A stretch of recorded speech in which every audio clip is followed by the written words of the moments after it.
Good morning, students. Good morning, class 5th. I am again your GK teacher. Today we will start the new chapter, that is the heart of India. So let's start. There are many tourist attractions in Madhya Pradesh which attract a large number of tourists from all over the world. Okay, identify these places and name them. इसका मतलब है मध्य प्रदेश मध्य भारत का एक राज्य है जो इसे अक्सर हार्ट ऑफ इंडिया कहा जाता है, जो उत्तर प्रदेश, छत्तीसगढ़, महाराष्ट्र, गुजरात के साथ अपनी सीमाओं को साझा करता है। तो आइए इनको पहचानते हैं, यहाँ पे कौन कौन से क्षेत्र हैं, कौन कौन से प्लेसेस हैं।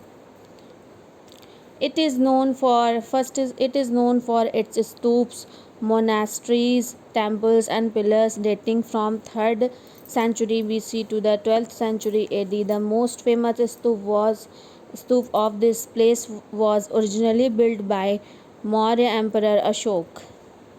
That is Sanchi. इसका मतलब है स्टूडेंट, यह अपने स्तूप, मठ, मंदिरों और स्तंभों के लिए जाना जाता है, जो 3री शताब्दी ईसा पूर्व से 12वीं शताब्दी एडी तक डेटिंग करते थे। इस जगह का सबसे प्रसिद्ध स्तूप मूल रूप से मौर्य सम्राट अशोक द्वारा बनाया गया था। ठीक है स्टूडेंट, चलिए जिसको हम कहते हैं सांची। चलिए नेक्स्ट प्लेस की तरफ बढ़ते हैं। This place is blessed by the gods and sanctified by the faith of pilgrims. Its spiritual legacy stretches back to legendary ages. Lord Rama and Sita spent 11 years out of their 14 years of exile here. The principal trinity of the Hindu pantheon, Brahma, Vishnu and Mahesh, took their incarnations here. This place is called Chitrakoot. यह स्थान देवताओं द्वारा धन्य है और तीर्थयात्रियों की आस्था से पवित्र है। इसकी आध्यात्मिक विरासत वापस खींचती है पौराणिक युग को। भगवान राम और सीता ने अपने 14 वर्ष के वनवास में से यहाँ 11 वर्ष बिताए थे। हिंदू पंथों के प्रमुख त्रिमूर्ति ब्रह्मा, विष्णु और महेश ने यहाँ अपना अवतार लिया था। ओके स्टूडेंट्स, इस क्षेत्र को कहते हैं, इस जगह को कहते हैं Chitrakoot.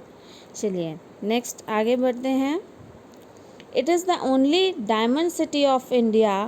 It is situated in the Vindhyachal ranges. It has many beautiful sites such as Pandafal, Brihaspati Kund, Nandchand and Nachane. It is also famous for its temples which strike a very fine blend of Indian and Islamic architecture. This place is called Panna. Hindi में इसका मतलब समझ लेते हैं। यह भारत का एकमात्र diamond city है। यह विंध्याचल पर्वतमाला में स्थित है।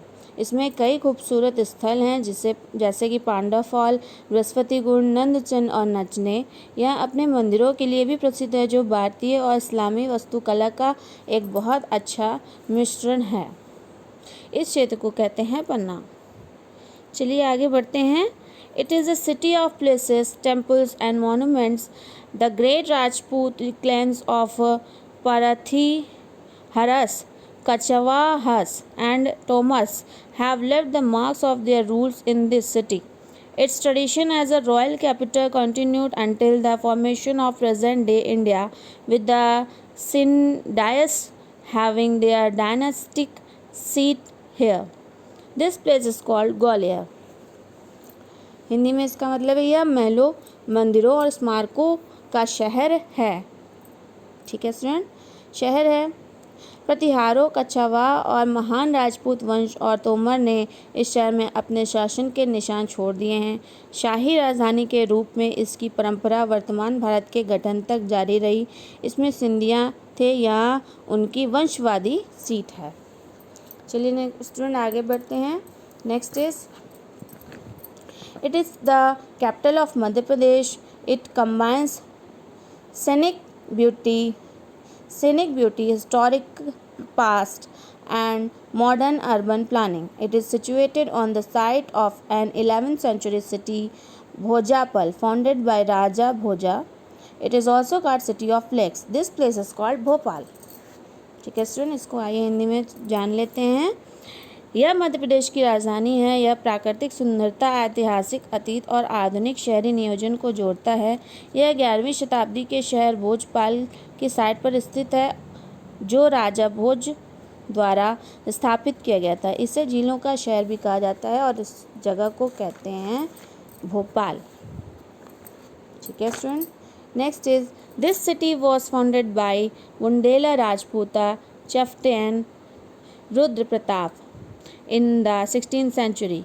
He chose this stretch of land along the Betwa River as an ideal site for his capital in its medieval city. The places and temples built by its Bundela rulers in the 16th and 17th century retain much of their pristine perfection. The Lakshmi Narayana temple and the Raja Mahal are famous sites of this place. This place is called Oracha. ठीक है student, आइए हिंदी में समझ लेते हैं। इस शहर की स्थापना 16वीं शताब्दी में बुंदेला राजपूत सरदार रुद्र प्रताप ने की थी। इन्होंने बेतवा नदी के किनारे इस भूमि को अपनी राजधानी के लिए एक आदर्श स्थल के रूप में चुना। इस मध्यकालीन शहर में 16वीं और 17वीं शताब्दी में इसके बुंदेला शासकों द्वारा बनाए गए महल और मंदिर अपनी प्राचीनता को बनाए रखते हैं। लक्ष्मी नारायण मंदिर और राजमहल इस जगह के प्रसिद्ध स्थल हैं। इस जगह को कहते हैं ओरछा। चलिए नेक्स्ट आगे बढ़ते हैं।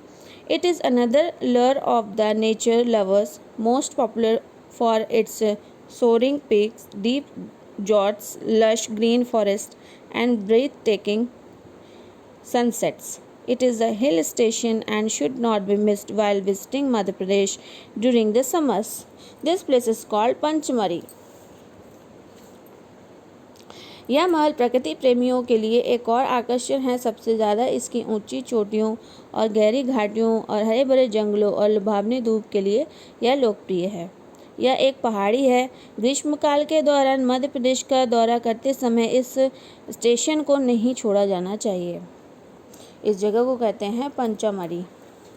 Last is it holds a prestigious place for the pilgrims as it is one of the holiest cities of India. It is also venue for the Kumbh Mela, the most important fair held in India.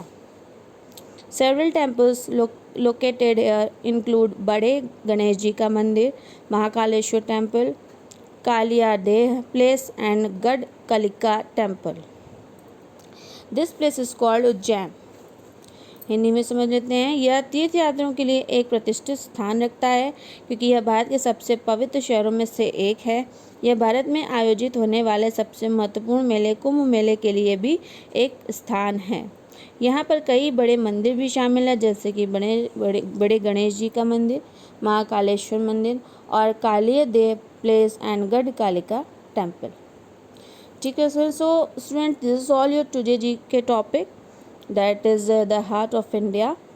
Exercise will also be provided. Till then, thank you and have a great day ahead.